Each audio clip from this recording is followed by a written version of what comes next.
आपके यहाँ ही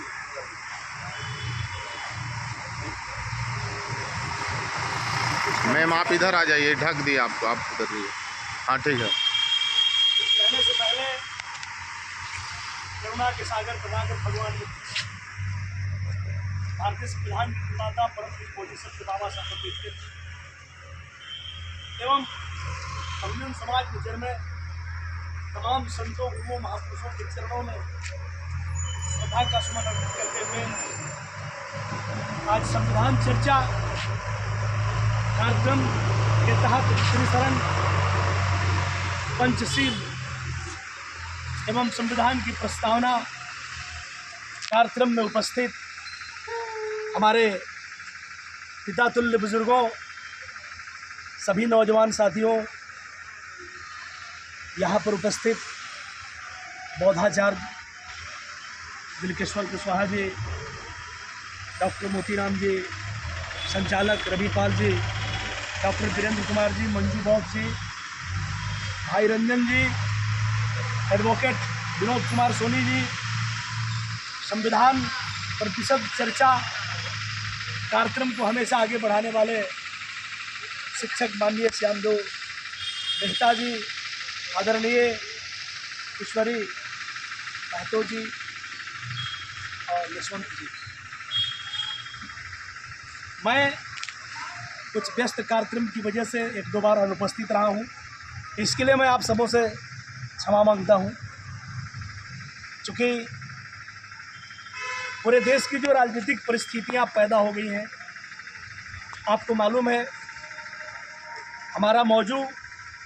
संविधान के विभिन्न आर्टिकल पर प्रकाश डालते हुए अपने लोगों को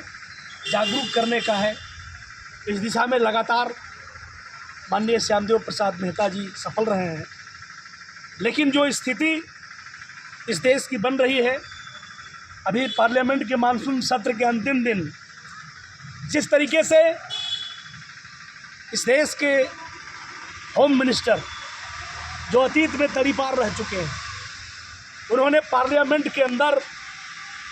संविधान का 130वां संशोधन विधेयक प्रस्तुत करने का काम किया। साथियों, आज के इस संविधान चर्चा में जो प्रासंगिक विषय है, उसके अलावा जो करंट स्थिति इस मुल्क में पैदा कर दी गई है, वो बहुत ही चिंतनीय है। आपको मालूम है कल परसों के गया रैली में ऑनरेबल प्राइम मिनिस्टर माननीय नरेंद्र मोदी जी बतला रहे थे कि हमारी सरकार भ्रष्टाचार के खिलाफ एक कड़ा कानून, एक कड़ा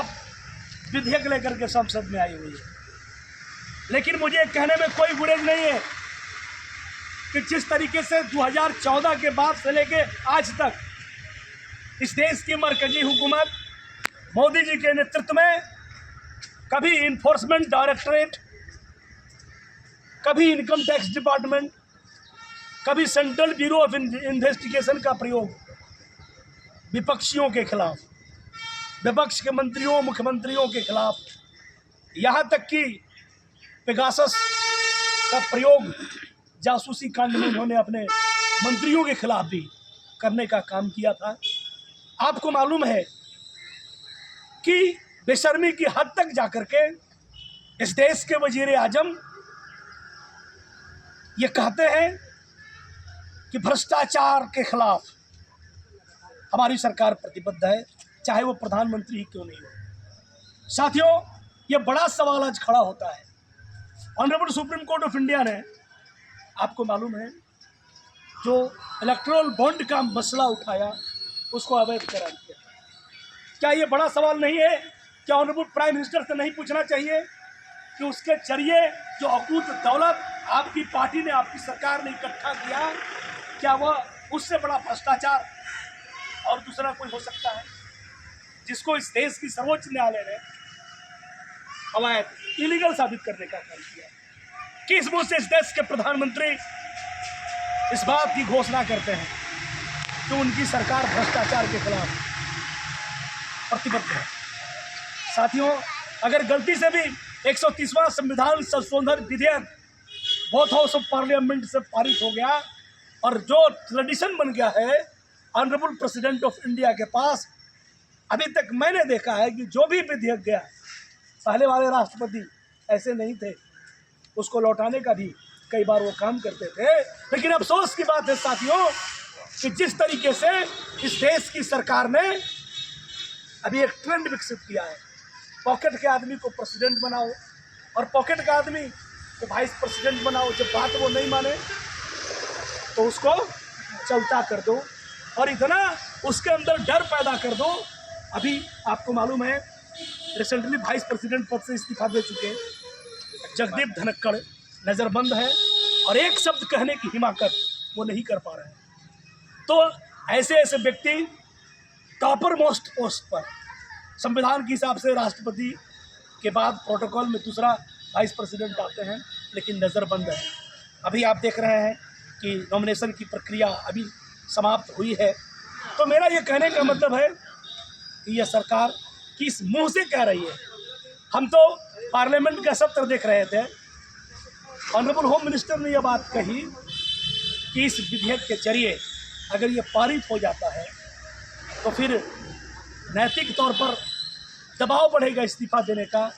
जब भी मंत्रियों पर, मुख्यमंत्रियों पर मुकदमे होते हैं, वो जेल जाते हैं, तो लोग इस्तीफा नहीं देते हैं। केजरीवाल और बाकी कई मंत्रियों को उदाहरण दिया जाता है। लेकिन हमारा कहना है साथियों कि सबसे पहले नैतिकता का सवाल तो इस देश के हम गृह मंत्री से पूछना चाहते हैं। याद कीजिए 2014 में नागपुर में जज लोया एक शादी में शामिल होने गए थे और वहीं पर रहस्यमय परिस्थितियों में जज लोया की मौत हो जाती है और जहां वो रुके हुए थे रवि भवन में, वहां से जज लोया को टेम्पू के जरिए हॉस्पिटल ले जाया जाता है जहां पर मौत हो जाती है और पोस्टमार्टम के समय न तो उनके परिवार को बुलाया जाता है न किसी रिश्तेदार को बुलाया जाता है। तो यह बड़ा मसला, चूँकि Sheikh Sohrabuddin fake encounter case में आपको मालूम है कि पूरे तौर पर इस देश का गृह मंत्री संलग्न है। क्या ये बड़ा सवाल नहीं खड़ा होना चाहिए कि इस देश के गृह मंत्री के खिलाफ वह जो जज लोया प्रकरण है उसको फिर से सुप्रीम कोर्ट के अंदर खोला जाए